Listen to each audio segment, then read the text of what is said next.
ஏன் வருமானம் நமக்கு தமிழ்நாட்டுக்கு வரல அப்படிங்கிறது நான் சொல்லி தெரியணுங்கிறது இல்லை. எந்த ஒரு இண்டஸ்ட்ரியுமே வரவிடாம லாபத்தை தடை செய்யற ஒரு கவர்மெண்ட் தான் நமக்கு முன்னாடி இருந்தது அப்படிங்கிறத பார்க்குறோம். மக்களுக்கான கவர்மெண்ட்டா அப்படின்னா அவங்களுக்கான கவர்மெண்ட்டா இருந்திருக்கிறாங்க.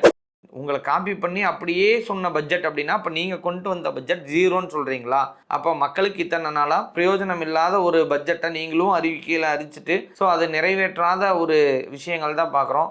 634 கோடி நேரு அவர்கள் லஞ்சம் வாங்கினதை மறைச்சிருக்கிறாங்க முன்னாள் தமிழ்நாடு கவர்மெண்ட் அப்படின்னு சொல்லிட்டு ஒரு வழக்கம் ஒன்று மறுபடியும் ரீரெஜிஸ்டர் பண்ணியிருக்கிறாங்க.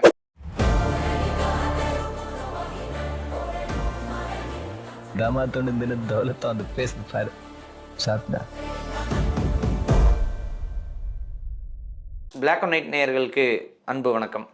இப்போ நேற்று சட்டமன்றத்தில் ஒரு வரலாற்று சிறப்புமிக்க ஒரு தீர்மானம் நிறைவேற்றப்பட்டது. தமிழ் தாய் வாழ்த்துக்கு எல்லா விழாக்களிலும் முதலிடம் அப்படிங்கிறது. இது எந்த உறுப்பினர்களாலையும் ஆமோதிக்கப்படாமல் இது ஒருமனதாக இந்த தீர்மானம் நிறைவேற்றப்பட்டது. இது சட்டசபையில் மட்டும் இல்லாமல் எல்லா இடங்களிலும் இதே மாதிரி கொள்கையில் நம்ம பயணத்தில் ஈடுபடும் போது ஸோ அந்த தமிழ்தாய் வாழ்த்துக்கான அந்த மரியாதையும் உரிமையும் நமக்கு எப்போவுமே இருக்கும் அப்படிங்கிறதையும் இந்த வீடியோ வாயிலாக கேட்டுக்கிறோம். அது போக பல விஷயங்கள் விவாதிக்கப்பட்டது. அதுலேயும் மிக முக்கியமாக தொழில்துறை அமைச்சர் கீர்த்தனா அவர்கள் சொன்னது என்ன மிக முக்கியமான விஷயமா பார்க்கப்படுது. என்னென்னா சிப்காட் எல்லாமே இண்டஸ்ட்ரிக்காகன்னு ஒதுக்கப்பட்ட இடங்கள்.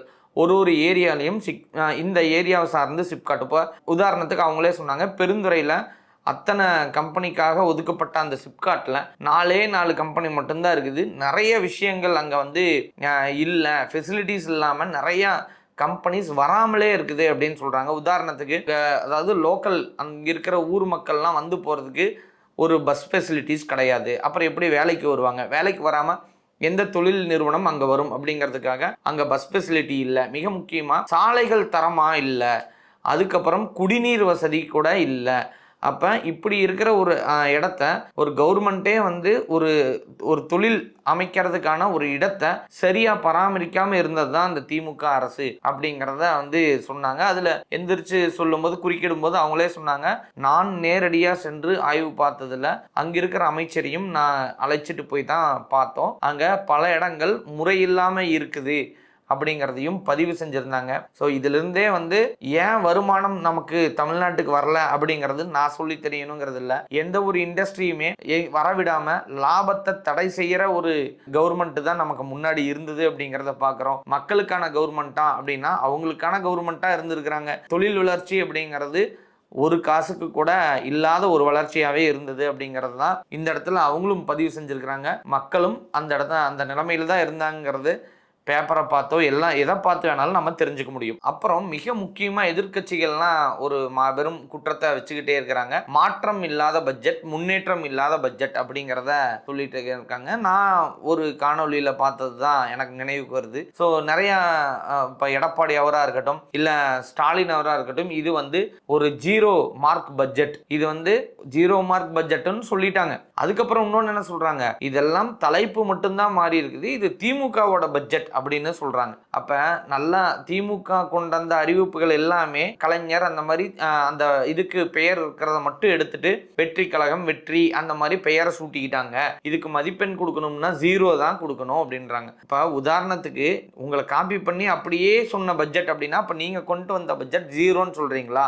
அப்ப மக்களுக்கு இத்தனை நாளா பிரயோஜனம் இல்லாத ஒரு பட்ஜெட்டை நீங்களும் அறிவிக்கையில அறிவிச்சிட்டு ஸோ அதை நிறைவேற்றாத ஒரு விஷயங்கள் தான் பார்க்குறோம். குறிப்பா முன்னாள் முதலமைச்சர் ஸ்டாலின் அவர்கள் பல இடங்கள்ல பல நேரங்கள்ல கவர்மெண்ட் 80% நாங்க கொடுத்த வாக்குறுதிகளை நிறைவேற்றிட்டோம், நாங்க 90% வாக்குறுதிகளை நிறைவேற்றிட்டோம், நாங்க 70% வாக்குறுதிகள். ஒவ்வொரு மேடைக்கும் அவர் சொன்ன வாக்குறுதிகள் மாறி மாறி மாறி தான் சொன்னார். ஒரு நிலையான வாக்குறுதி இல்லை, நிலையான பேச்சு இல்லை. ஒவ்வொரு இடங்கள்லையும் வாய்க்கு வந்ததை நம்ம சொல்லிடுவோம். ஏன்னா அதுக்கப்புறம் மக்கள் என்ன கண்டுபிடிக்கவா போறாங்க அப்படின்னு. இன்னைக்கு டிஜிட்டல் மயத்துல அது எல்லாமே வெட்ட வெளிச்சத்துக்கு வந்தது அப்படிங்கறத நம்மளும் பார்த்தோம். அப்ப 0 மார்க் கொடுக்க வேண்டிய அந்த பட்ஜெட் அப்படின்னா நீங்களே தான் சொல்றீங்க பெயர் மாற்றப்பட்ட அதே பட்ஜெட்னு. அப்ப அதே பட்ஜெட்டுக்கு 0 அப்படின்னு எடுத்துக்கலாமா? இதுவும் ஒரு கேள்விக்குறியாவே தான் இருக்குது. இதுல மிக முக்கியமா என்ன அப்படின்னா, நயினார் நாகேந்திரன் அவர்கள் அவர் சட்டமன்றத்துக்குள்ளேயே இல்லை.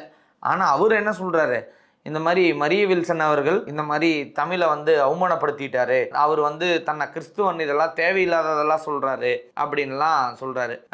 அவருக்கு நயினார் நாகேந்திரன் அவர்களுக்கு தெரியாத ஒன்றும் இல்லை. அதாவது ட்ரெயினில் பாராளுமன்ற எலெக்ஷன் அப்போ 2 கோடி மாட்டுனப்ப அவர் என்னோட தொகையே இல்லை அப்படின்னு. ஆனால் அவங்கள்ட்ட வேலை பார்த்தாரு.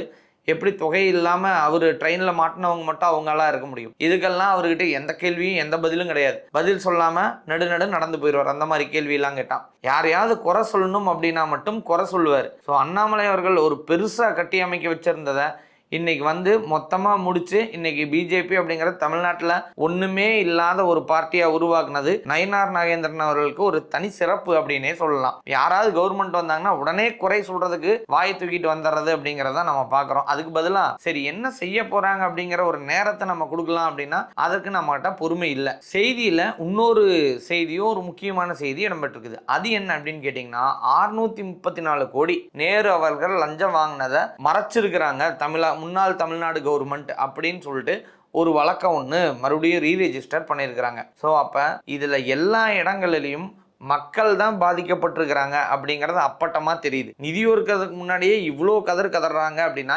எதுக்காக கதறாங்க? இப்போ விவசாயிகளுக்கான பட்ஜெட் அப்படிங்கிறது நமக்கு எல்லாமே கிடச்சிருக்குது. நிறைய விஷயங்களில் ஏற்றியும் கொடுத்துருக்குறாங்க. அப்படிங்கிறது மிக முக்கியமாக சொல்லணும்னா நெல் கரும்பு ஆகிய இதுக்கெல்லாம் ஊக்கத்தொகை ஏற்றி கொடுத்துருக்குறாங்க. அப்படிங்கிறது நம்ம கூடுதலாக பார்க்கக்கூடிய ஒரு விஷயமா இருக்குது. அப்போ விவசாயிகள் இல்லாததை சொல்லாம், குறையை முன்வைக்கலாம், கவர்மெண்ட் பரிசீலிக்கலாம் அப்படிங்கிறது ஒரு பக்கம். அது தேவைகள் குறைவாக இருக்கும்போது போராட்டம் நடத்தலாம், இல்லை கவர்மெண்ட்டுக்கிட்ட டைரெக்டாக மனு கொடுக்கலாம். இந்த மாதிரி எது வேணாலும் செய்யலாம். ஸோ தங்களோட உரிமையை கேட்கறதுக்கு நியாயமும் இருக்குது. ஆனால் இதை சொல்கிறதுக்கு முன்னாடியே 0 பட்ஜெட்டுன்னு சொல்கிறது, -0ன்னு எடப்பாடி அவருக்கு உண்மையாலுமே எந்த காரில் ஏறி போகிறோன்னு தெரியாமல் 2 முறை மாறி ஏறி போகிற ஒரு தலைவராக தான் இருக்கிறாரு. அவங்க கட்சியிலேயே CV சண்முகம் அவர்கள் அவர்களை சொடக்கு போட்டு சொல்கிறாரு, நீ பொதுக்குழுவை முடிஞ்சால் கூட்டிப்பார், அதுக்கப்புறம் யாரை வெற்றி பெற்றாங்கன்னு சொல்லலான்னு. அதுக்கே பதில் சொல்லாத ஒரு தலைவராக தான் இருக்கிறார். ஸோ இந்த வீடியோ பார்த்துக்கிட்டு இருக்கிற நீங்கள் இந்த கருத்துக்களுக்கு உடன் கருத்து இருந்தாலும் பதிவு செய்யலாம், இல்லை தாராளமாக எதிர்கருத்து இருந்தாலும் பதிவு செய்யலாம். அடுத்த வீடியோவில் உங்களை சந்திக்கிறேன். நன்றி.